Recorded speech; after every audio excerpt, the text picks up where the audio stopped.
મિત્રો, આપણા દેશમાં આપણે આપણા બાળકોનું એક ખરેખર રીતે વિચારો તો રોંગ માઇન્ડ પ્રોગ્રામિંગ કરીએ છીએ. આપણે આપણા બાળકોને એવું શીખવાડીએ છીએ કે જો ભગવાનમાં માનવું જોઈએ, આરતી કરવી જોઈએ, દીવા અગરબત્તી કરવા જોઈએ, નિયમિત ભગવાનના મંદિરે જવું જોઈએ, આરતીમાં બેસવું જોઈએ, સંતોની જે સભા હોય એમાં પણ જવું જોઈએ દર રવિવારે. આપણે શું કરીએ છીએ? આવું માઇન્ડ પ્રોગ્રામિંગ આપણા બાળકોનું કરતા આવ્યા. હવે આવું કરવાથી આપણે એવું માની બેઠા કે એના માર્ક્સ વધી જશે, 90-95% માર્ક્સ લેશે, કંઈક એન્જિનિયર બની જશે, ડૉક્ટર બની જશે ભવિષ્યમાં. એટલે આપણે આવું એક માઇન્ડ પ્રોગ્રામ એના મગજમાં ઠોકી બેસાડ્યું. હવે તો બાળક છે એટલે કરશે શું? તમે જેવું કીધું એવું બધું જ કરશે. દીવા અગરબત્તી કરશે, સાંજે સોસાયટીનું મંદિર હોય તો ત્યાં જશે, રવિવારે સભા હશે તો ત્યાં જશે, 2-3 કલાકે ત્યાં ટાઈમ પાસ કરશે. આમ તો ટાઈમ કિલિંગ કહેવાય.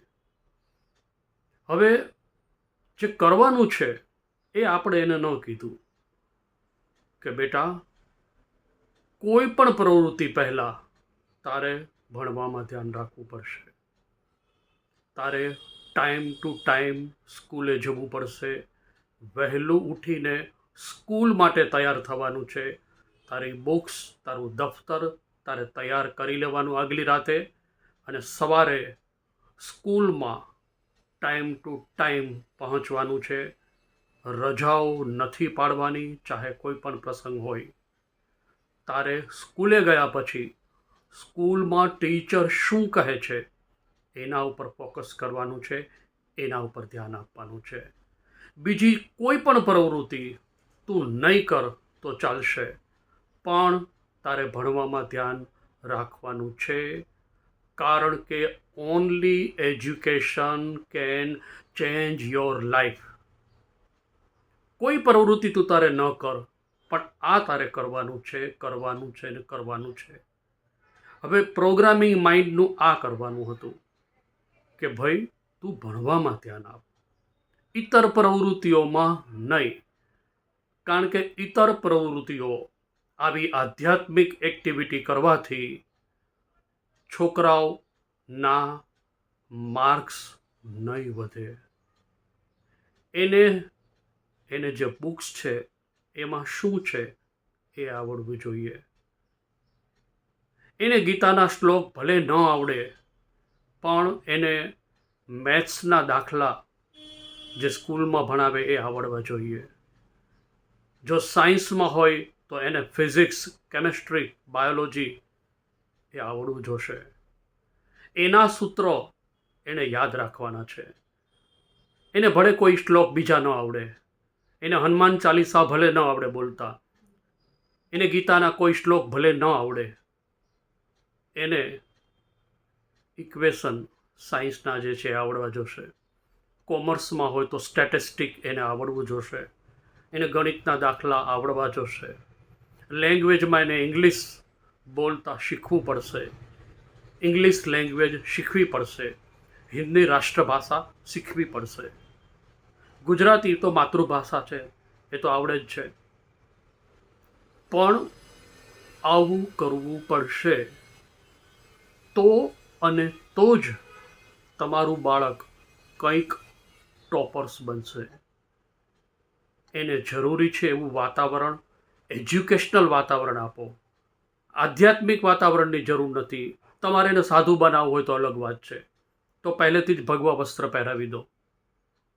પણ જો તમે એને એન્જિનિયર બનાવવા માગો છો, એને ડૉક્ટર બનાવવા માગો છો, એને એક સારો બિઝનેસમેન બનાવવા માગો છો, તો એને MBA કરાવો. MBA કરશે તો સારો બિઝનેસ કરી જાણશે, કોઈ કંપનીનો CEO બનશે.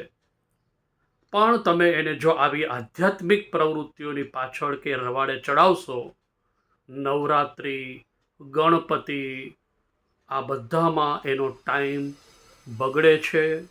એનાથી એના જીવનમાં એનો કોઈ વિકાસ નહીં થાય એની ગેરંટી.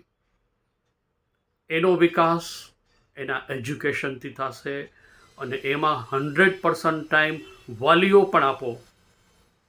એને સારામાં સારું એટમોસ્ફિયર આપો, સારામાં સારું ટ્યુશન આપો, સારામાં સારી સ્કૂલમાં એનું એડમિશન કરાવો. એના ટીચર્સને રેગ્યુલર મળતા રહો કે મારો છોકરો શું કરે છે, મારે જાણવું છે.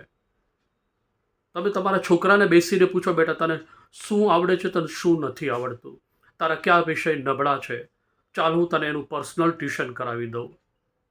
પણ નહીં, મંદિર, મંજીરા, આરતી, ઢોલ નગારા, બસ તમે એને એમાં મોકલો છો. પછી ક્યાંથી વિકાસ થાય? પછી ક્યાંથી ટોપર્સ બને? પછી આપણી યુનિવર્સિટીઓમાં ક્યાંથી આગળ વધે કોઈ? પછી આપણે આપણી યુનિવર્સિટીને બદનામ કરીએ કે સાલું સ્કૂલ સારી નહોતી, કોલેજ સારી નહોતી, યુનિવર્સિટી બોગસ છે. ધ્યાન તમે નથી આપેલું, તમે તમારા છોકરાઓ પાછળનું પરિણામ છે કે છોકરાઓ બીજી ઇતર પ્રવૃત્તિમાં ધ્યાન આપે છે અને ખરેખર કરવાનું જે છે એ નથી કરતા. તમે ક્યારેક ટોપર્સ છોકરા હોય ને એની મુલાકાત લેજો, એના મા બાપની મુલાકાત લેજો. એને માત્ર ને માત્ર મહેનત કરી છે, પૂરા દિલથી, પૂરી ઈમાનદારીથી એને ભણવામાં ધ્યાન આપેલું હતું. એના માતા પિતાએ પણ પોતાના છોકરા માટે જેટલું થાય એટલું કરેલું હોય છે. એનો ટાઈમ ક્યારેય બગાડતા નથી. આ તો મામાના દીકરાના લગ્નમાં જવાનું છે એટલે એક અઠવાડિયું સ્કૂલમાં નહીં જાય છોકરો, શું કરવાનું પછી? ત્યાં જઈને નાચવાનું, તો એના ભણતરનું શું? કલ્પના કરો, વર્ષમાં તો આવા કેટલા પ્રસંગો આવતા હોય સગાવાલાના, અને છોકરાઓ બધા એમાં જ જાય તો ક્યારે ભણશે? એક મિનિટની સાહેબ, એક મિનિટની કિંમત હોય છે.